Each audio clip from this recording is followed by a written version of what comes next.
Hello, everybody. Welcome to the Bulletproof Marketer. I am your fearless host, Christopher Tompkins. Today, we have a pretty important topic. I know that right now the show is going to be going out in the summer of 2025, but on this season of the Bulletproof Marketer, a lot of the shows are leading up to that all important third and fourth quarter. And during that time, I know there are tons of events that many different organizations in many different industries are going to be attending throughout the world. So, what is the number one question that I have been asked quite a bit lately? How can we maximize those conference appearances and really make the most out of the dollars that are being spent attending, exhibiting, and much more? On this episode of the Bulletproof Marketer, I want to go through all of those questions that I have received in the past and shed some light on them, because I'm sure if you're listening, you may have had some of these questions before or just unsure of what you should do. So I'm going to give you some really specific ideas on what you can do pre-conference, during the conference, and post-conference at a very affordable level that you can do yourself or someone in your team can help you with, et cetera, et cetera. But this should help just really maximize any opportunities that you do have at these events. If you are tuning in for the first time, best way to learn more about me and the show is to look at the links in the show description that is below this, wherever you're listening or watching it, it's there now. And there's links to my LinkedIn. Connect with me on LinkedIn if you have any questions. I'm totally cool with it. Love meeting people and I love problem solving. So that's a win-win for you. Also, in my network, there's lots of good people that you might want to get connected to, blah, blah, blah. Our website's good, Go Sales and Marketing, or thegoagency.com. That's my agency website where you can learn more about our successes and our services. There's a great ebook there that you can download. You can join up for the Bulletproof Marketer email list and newsletter, which comes out twice a week and is packed with good information. There's tons of blogs, as well as my entrepreneur articles, my Fast Company articles, and Forbes, all the rest. So dive in if you want to. You can search by discipline on the blog too, which is really helpful, or subject matter. We're doing a little bit of a departure because the last few shows have been focused a little bit more around AI based on the questions that you have been posing. And just a big shout out and thank you to everyone that's been slipping into my DMs with some feedback, some questions, some show ideas, and questions that you'd like to have answered. I don't hate that at all. So please keep it coming. This is a forum that I can share my experience from being a marketer of, I hate even saying like 25 or 30 years because it's making me feel my age a little bit, but I've been around for a while and I've seen a lot of different iterations of this digital landscape. So I could actually have a fresh perspective that you might not have thought about. But reach out to me. You can definitely do that. And if there's a subject matter that you'd like me to cover on a coming episode, please just let me know. So let's go into the wonderful world of events. Okay, there's different people that are going to be exposed to the event planning and choosing, right? Depending on the size of your organization, it could be your CEO, it could be your VP of marketing, or your CMO, Chief Marketing Officer, that would be identifying these opportunities that you would have to go to. Or you just walked into a marketing role and you were told these are the events that we go to every single year because we got to be there. And it could be something new that you got an invitation to, or your CEO was invited to talk at a brand new conference where there's opportunities for you there. Conference attendance and exhibition attendance really does come when it comes. And it generally comes at a time when it's extremely inconvenient and it does involve travel and lots of logistics. So let's not talk about how we're going to cut costs on the electricity on your booth number C125, or how we're going to get those 45 pull-up banners in that TV shipped to Las Vegas. Let's focus more on what's actually happening on the human side. So when you're going to a conference, whether it is trade or it is consumer conference, whatever it is, the people that are going to the conference are the ones that you want to engage with. Okay. So if there is a conference that you're going to and that audience is not present, why the hell are you going to that conference? And I say that not to be a smartass, as I tend to be, but I can't tell you how many times I've heard people get offered speaking engagements to a big conference in the wrong vertical that they would never get any business out of. And then they're like, oh, we're actually going to do a booth too. And then we're going to do this big giveaway. And then we're going to do this. And it's like, why are you spending all this money? People think that exposure for exposure's sake is great. I think exposure without engagement is a waste of friggin' money. So I like to make sure that I can maximize the opportunities for my clients and also for me. If I'm going to travel, if I'm going to get on a plane, that's going to be a red eye to Las Vegas. And then I have to get in Las Vegas, deal with the heat, check in. And then Las Vegas is, it has fun elements. But when you're doing a trade show, the trade shows are huge. There's lots of walking, there's lots of talking. It's exhausting. So if I'm going to be putting my effort, my sweat equity into it, I want to maximize my opportunities. And I'm telling you, there's people out there, you've got to be nodding your head to what I just said, because I am not a unique being. While you can look at different opportunities for trade shows and conferences as like these big sales events and you get really pumped up for them, what is the plan of action? And I've found that from talking to companies, small and large, national, regional, international, global, that many companies don't really figure this out in time. It's always a rush to the finish line. And I've been brought into many positions as a consultant to help with a conference that was happening within 4 weeks that had no lift to it. So there was no reason for that attendance or what would make them different or set them apart. If this is true, what else is true? I've seen this enough to know that this is a common issue. So how can we get around this? And I think if you're going to be spending any money to go somewhere, you should be trying some of the things that I'm going to tell you, because these are not free opportunities that you're doing to say, oh, I'm a CEO and I've spoken at conferences across the world. That's great. So if you're doing conferences that are out of your niche for that reason, good.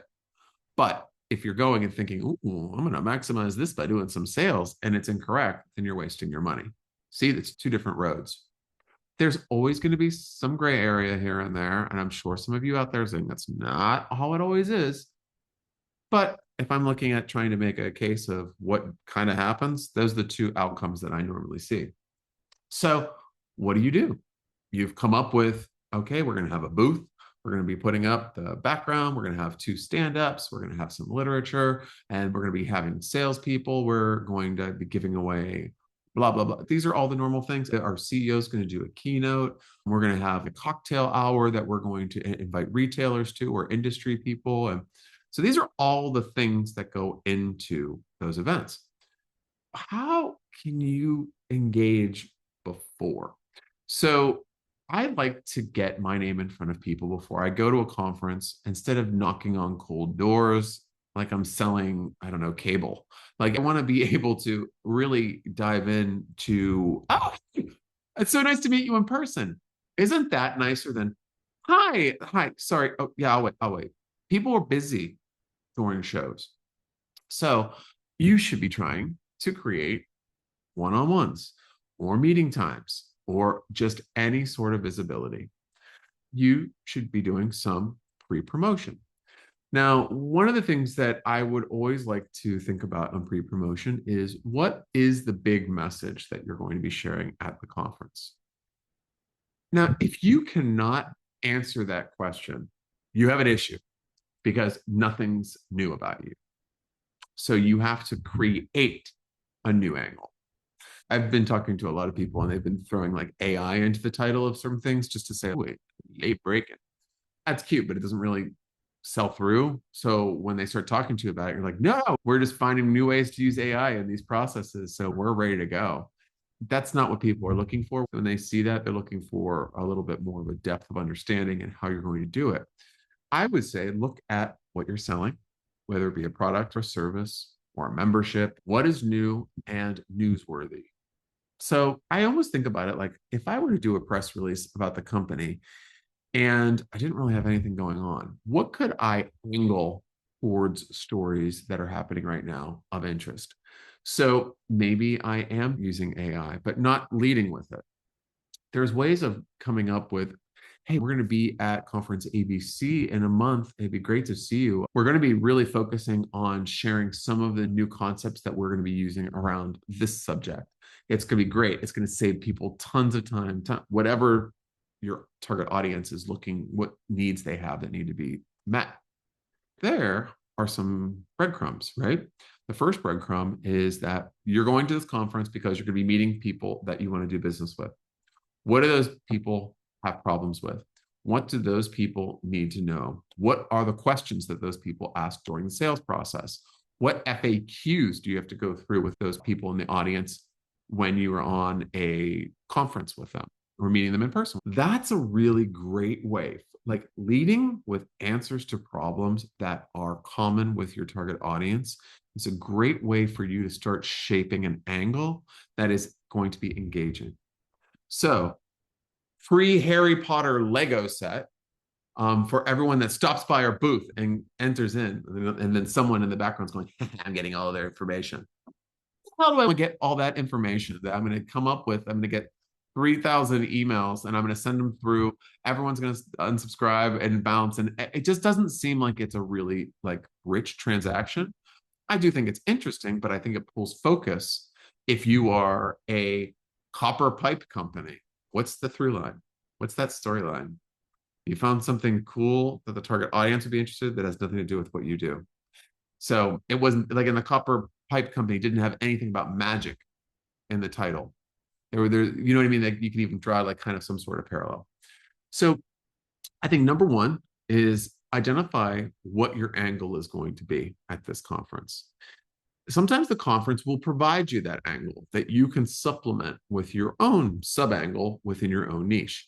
Meaning, if it's going to be this year at the ABC Conference of Technology, we're going to be focusing on AI integration into the workplace. And maybe what you can do is we're in the workplace, we actually do internal communication systems. That's what we do, consulting on an internal communication system. And what we did is we found out like we have 25 tips that we can share with you on how you can create a really great customer service AI bot. Now, that is a tangible item that they can get. But what if that tangible item was emailed to them, scanned in by a code, and then, hey, you want to say that we're going to give 5 people free bots or something, or you could do something that is tied directly to that freebie. That's an incentive for people to go. Then you can focus on engagement by exchanging information for information, your information for our AI 25 guide. Was that the best example ever that I've ever come up with? No, but just like spitballing. It is, you're looking for how to angle your message. You look at the conference, see what everyone's going to be talking about, because that's what everyone's going to be talking about. What does that mean? If everyone's talking about it and you have a piece of that pie, you can talk about your piece to everyone that you meet. Then you're tied into the conference rather than, hey, I come here every year. It's just a lot of fun. I love it. We got to be here. Don't go to conferences because you have to be there. It doesn't make any sense. I'm sure people will argue with me, but hey, I'm entitled to my opinion. So you get that. And then right there, you have the reason for the season. You have your angle. You can get your salespeople or the people that are manning your booth, if you have a booth, to know what the messaging is. Maybe you don't have a booth. Maybe you're just walking around talking to people. You can still have that technology on your phone to scan a QR code for them to get the information. We're more advanced now as a society, so we can do things mobily and also on stand, booth, where we call it. So these are the things that are going to help you organize your plan of action. So then it's okay, great, cool. We're going to have this great incentive. This is terrific. We're going to do that on the stand. We're going to have people walking around. That's awesome. But what do we do beforehand? So what I like to do is LinkedIn is one portion where I believe there is a lot of valuable skin in the game. With LinkedIn, you're able to identify people that would be possible attendees at the conference. Are you looking to hit the people that are attending or the people that are showcasing? Those are the 2 roads you got to go down, or both maybe. Then you need a hybrid campaign architecture. But if you are going to really hit the target audience that are going to be attending, to look at everybody's wares and experience the education. You can really find those people on LinkedIn by doing some searches. You can use Sales Navigator to look at the target profiles in the target industry and create some lists. It's fairly simple with Sales Navigator. If you've never used this tool, you get it for free for 30 days. And then it's like $100 or something a month, which is month to month.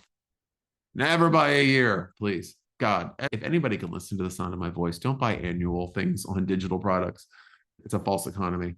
But anyway, you could do a month to month on LinkedIn, use it for a couple months and flush it if it doesn't work for you or you don't feel like you want to spend the extra additional budget. Because marketing budgets are notoriously tight and we have to beg, borrow, and steal to really get what we need money-wise. So on Sales Navigator, you can go through and you can put in all the demographics of the target audience that you believe are going to be going to and attending that event, and then create a list. When you look at the search results, you can choose the people that seem to be of the avatar of the people that you want to target.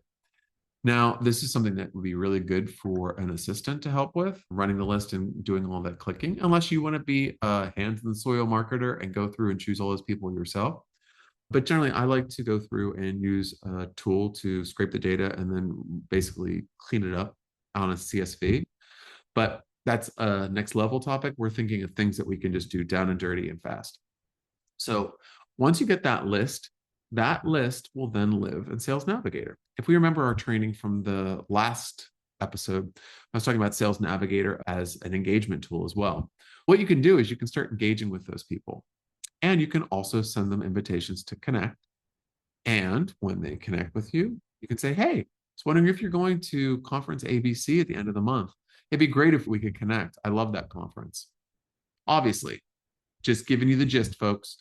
Then they would engage. And you take it from there because you are a human that knows how to talk to people, right? So all you got to do is identify the person, connect with them, and see if they have a commonality of going to the conference. They could say, no, quit bothering me. Okay, cool. Or they'll be like, yep, I go every year. Excellent. They start talking to you. Keep it going. Keep it rolling.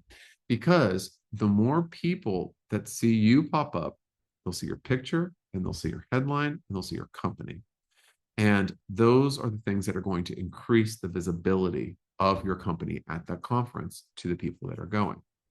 Another really quick shortcut is sometimes there's groups and events on LinkedIn. Sometimes Conference ABC might have a group that's been there since the beginning of time. So it's everybody that's ever attended or joined or is interested in it. I like those types of groups because you can see who's in there. There's the people that are in there trying to get some business, and there's the people that are in there because they're the relevant people. So you can find out by looking through that group people that you can target. You could also post content in there. You can do whatever you want, but it's gaining more visibility for you, showing that you're a little bit everywhere. Then you have events, could be the event page for the conference and everyone that's attending. Now, that's a really great tool too, because if you can see the list of everyone that said that they're going to attend, you can then find them and connect with them with a kind message. All right, this is all your pre-promotion. But what about that list from last year? I spent $1,500 for that badge scanner, and then I have a list of 2,000 names. What the hell am I going to do with that list of 2,000 names? Why are you asking me now, a year later, why you're not using, what are you going to do with that list? You should already know. Number one, I'm looking at you. If you ask me that question, I'm definitely looking at you. But the thing is that if you do have that list and you've never used it, it's problematic. Because if you add that list into your email marketing program, those people don't remember you per se. So you could be seen as ice cold, which means that your deliverability rate will really suffer. And if you're doing a large kind of robust email marketing program, that's going to hurt because you want your emails to go through. And we all work really hard to get all of our emails, our lists clean and good. So if you just scrape a bunch of old data and shove it into your email program and go, oh, my message is good. Yeah, sorry, dude, it's not going to work. You need to have a really a solid list that is for real. So what you could do if you wanted to is you could send out a one-time email that just to say, hey, I'm coming to this conference. I'd love to meet up with you. I'm not sure if you're going to attend this year. I would make it look like a regular email that you're sending from your own email account that isn't from Klaviyo or Sendinblue or whatever. Like you want something that is personal, and then see what you get. And then anybody that's opened that email, move them into a segment and then do a follow-up email. But notice I'm not saying just hit every single person that list for 10 days, every single day with a new message before the conference. And then that's going to be winning. No, it's not going to win. It's going to be annoying. And you'll also get that beautiful feedback from that audience at the conference. And sometimes they will tell you whenever they want to tell you that they didn't want to get your message. So to sidestep that, I think using that kind of refinement of that list really does help. But you will get dinged, just to let you know. It's not the best. So you were able to reach out to them. What about the people that you talked to last year? What about the actual conversations that you had? What about those prospects that were red hot that you left that conference going, yes, oh my God, I just paid for my whole year with these leads and they all fizzle out and ghost you? Talk about time to reintroduce myself. I think that those people are really great candidates to reignite for any reason, because there's been enough time since, if it's an annual conference, even if it's like a quarterly conference, there's enough time for things to settle so you can get back into the conversation. And maybe don't start the conversation trying to sell them. Maybe just saying, hey, oh my gosh, I was going to the conference and I just thought about you. You going this year? It'd be great to grab a cup of coffee and catch up on what's going on with you. That sounds good. Now, hi, name. Are you going to be going to the conference this year? Our CEO is going to be giving a keynote speech. And every time I do that with my voice, it's bolding and italics and underlining that's being added to this. So it looks like I would never write that email sent to 100 people. FYI, if there's lots of formatting in your emails, people know that it's GPT or it's from it's sent to everybody. But anywho, I definitely think that is another audience that is ripe for you to look into.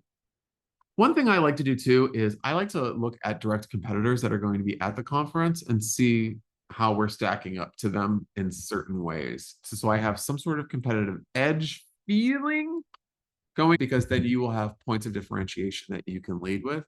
So if you know your competitors, well, sometimes depending on how large the show, they'll put it onto the website and you can see what they're into. And also you can see the guide that you're going to get about the conference beforehand, where it's going to give you all the keynotes and the breakout sections and workshops where you can look to see that your competitors are speaking.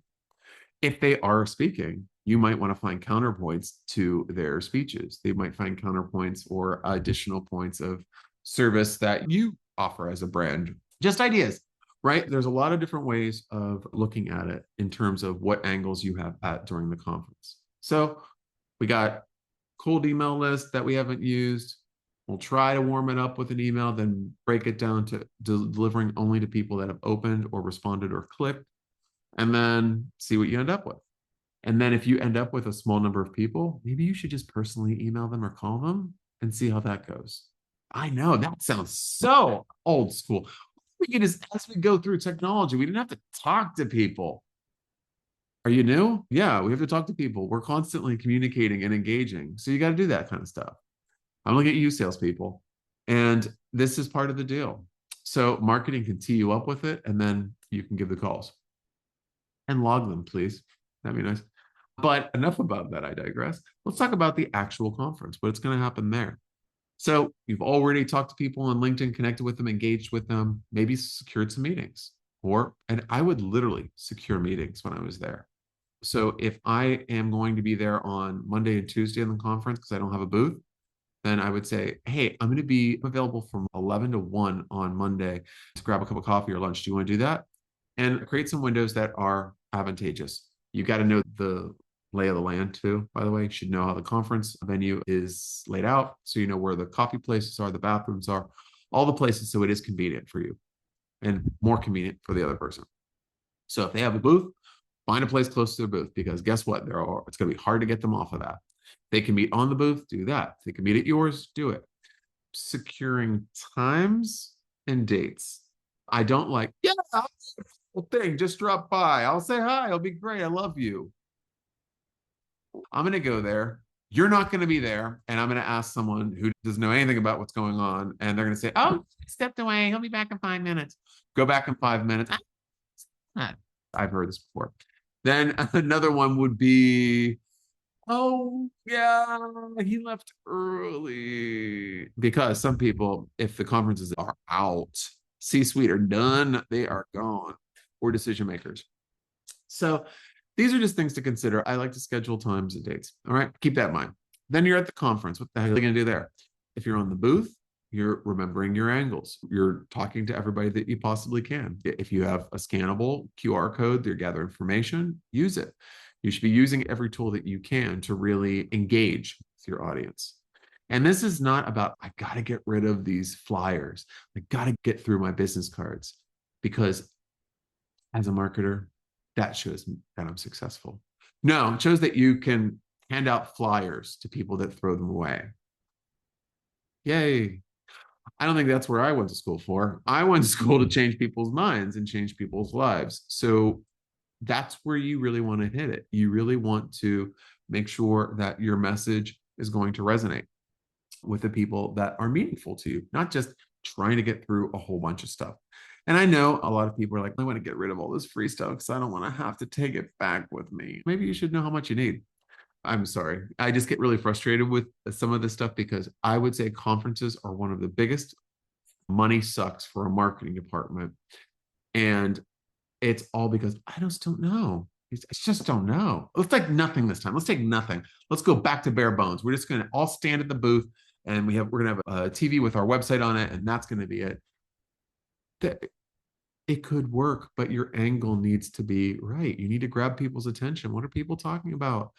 So be in the conversation. Go listen to your competitors speak and take notes. See what they're saying. See if there's anything that you can rework and utilize on your own. There's no original thoughts out there, folks. It's all recycled. So there's things that you can utilize, or techniques that could be useful. You should be canvassing and looking at your competitors too. What do their booths look like? What are they giving away? Is there people that are engaged there? But again, trying to have as many meetings as you possibly can. Now, on the booth, sticking to your angles, really trying to wrap into, rather than, hey, so what we do, it's not the most compelling intro. So people come over and go, hey, so what do you do? I don't know if I've ever closed a sale with someone that came over and kicked my tires. If you really want something, do you go over and go, so what do you do here? No, that person wants a conversation. They want your time. So here's your deal. If you can make that conversation you're having with them heard and compelling, then you can get an audience. That's a tip. It works.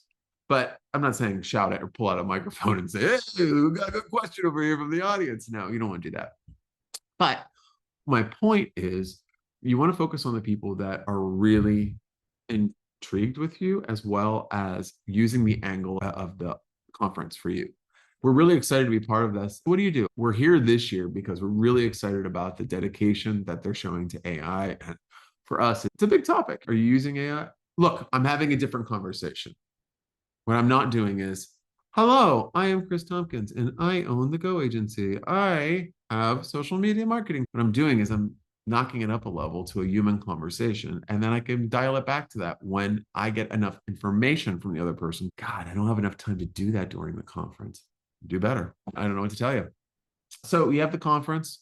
All of these good things are going on. If you have a badge scanner, you're scanning some badges, get some information. You're giving away whatever incentive that you have. Then what do you do afterwards?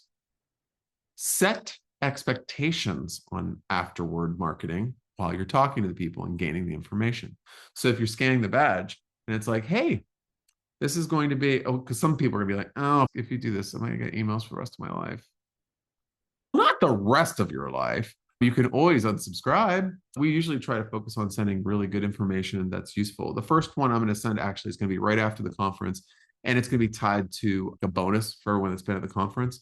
So it's like an exclusive report that really helps enhance productivity by at least 25% just in the first week. So we'll be sending that out. And then more information like that follows. But again, if you don't like it, you can always unsubscribe. We're giving away this really great AI guide 25 steps to setting up your chatbot. Then afterwards, we've been really focusing on AI applications. So we have a newsletter that you would be brought into that would have that content, but there's no pressure. You can unsubscribe at any time. Sets expectations. How about if you're meeting with somebody? All right, excellent. I'll get that information over to you. We'll keep talking. Now, what's the expectation? I'm going to get back to the hotel room tonight and send it over to you. Take a look. And are you around tomorrow? Look at that. I'm angling really sharply, but kindly. So I'm just saying that setting expectations is going to make the conversion on the next step higher if you set them. If you don't, good luck. Either you were amazing, your company's amazing, or they already wanted to buy from you. So if those are the three things, then you're in good shape. But if you're not, this is the way of doing it. So letting them know what the next step is. And then after the conference, being true to your word. As I mentioned when I met you, this is something I wanted to send you. Like we talked about, I wanted to do this. One of the tips I have is when you're talking to people, always try to have the same kind of next step so that you can do more of a mass automated touch point if you wanted to. It does seem personal to that conversation. Then afterwards, you're going to have the conference list that you'll scan people. Have a message that is absolutely tied to what you talked about. And if you have your angle, you know what you're talking about. So you can send over the information and then you can try to see if these people will stay into your database. Would I email people from a purchase list that never talk to me multiple times or consistently? I don't know if I would do that. I might want to give the list of companies and individuals to somebody that would be able to look through LinkedIn Sales Navigator and kind of put people into groups so I could start engaging with them and then trying to light them up there. And by the way, Sales Navigator is not the be all and end all. It's a very low cost addition that gives you another channel that you can then go out and reach people through. So it's another marketing channel, right? So now you have your pre-promotion, your during promotion, and your post-promotion. What is my biggest tip is when the conference is over. Now, I know we all want to just go, oh, take off my shoes, relax, or go out for drinks with everybody or whatever. That's all good stuff. But you should really reflect on what happened during that conference that was good, bad, and ugly. Interesting. I do this with my dinner parties. So after I have a dinner party or I have a party at my house, what I'll do is I'll sit down and I'll talk about what were the high points and what were the low points. Like, what could I change? Was the food cold? Should I left it hotter longer? Did I run out of ice? Or should we put a game next time? Was the music too loud? I know it seems weird, but you want to do that same hits and misses for the conference. We brought too many pieces of literature. We should really get down to one piece and then we can deliver it digitally. We had 6 salespeople. We really needed 10, or we really needed 3. These are the things that are going to be really shaping how your marketing budget is going to be sent next year. Because what's going to happen? You're going to be asked to create a budget for your marketing. And then this event is going to be in there. And what you're going to do is you're going to see whatever was spent last year, and you're going to put 2% or 5% onto it. That's terrible. That's not how you do it. It's not how you do it at all. Yes, there's going to be increases, but maybe your booth's too big.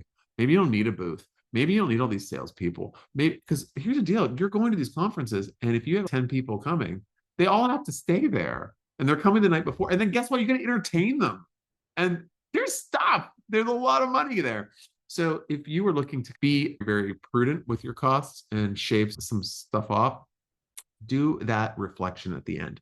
And that's my bulletproof silver bullet tip: is after any event, or small or large, sit down afterwards while it is fresh in your mind. Not, oh, I'll do it on Monday. Do it while it's fresh in your mind and just blah. What you can do is voice note it. I've done this many times. I will literally do a voice note on my phone. So I have it on my phone, then I'll transcribe it. Then I will start picking it apart and putting it into like some sort of statement that I can remember next time that I come up with this conference. And then it helps me learn how I can do my post marketing, how I could look for other conferences that are relevant that I can model this one after. So it's better. There's lots of opportunities there. So having that moment of reflection, it really does pay dividends.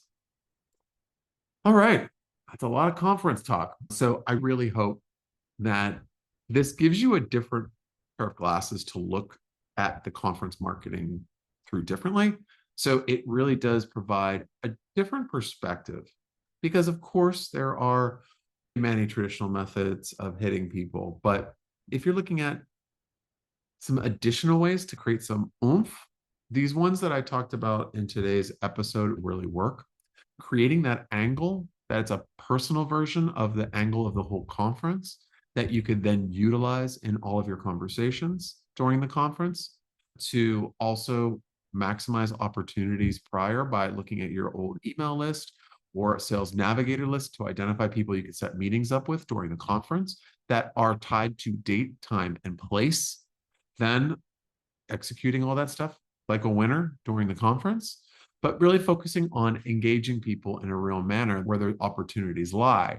Because engaging with a mass number of people and getting a very low result is a failure, unless all you have to do is hit one sale for the whole conference to make your money back. And then that's a different ball of yarn. But then your post promotion, really sitting down before you start doing that, thinking about the conference so you can model it better next time. And then personalizing your outreach. Hey, I met you. I remember this. We talked about this. Show that you are exactly the person that you are and not someone that is really nice and charismatic and then drops the ball and waits for the leads to come in. That doesn't happen. You have to keep cultivating and you have to keep putting Miracle-Gro in the soil, watering it, giving it sunlight. You get me? All right. But that's conference marketing upgrades in a nutshell for you from me, Christopher Tompkins at The Bulletproof Marketer.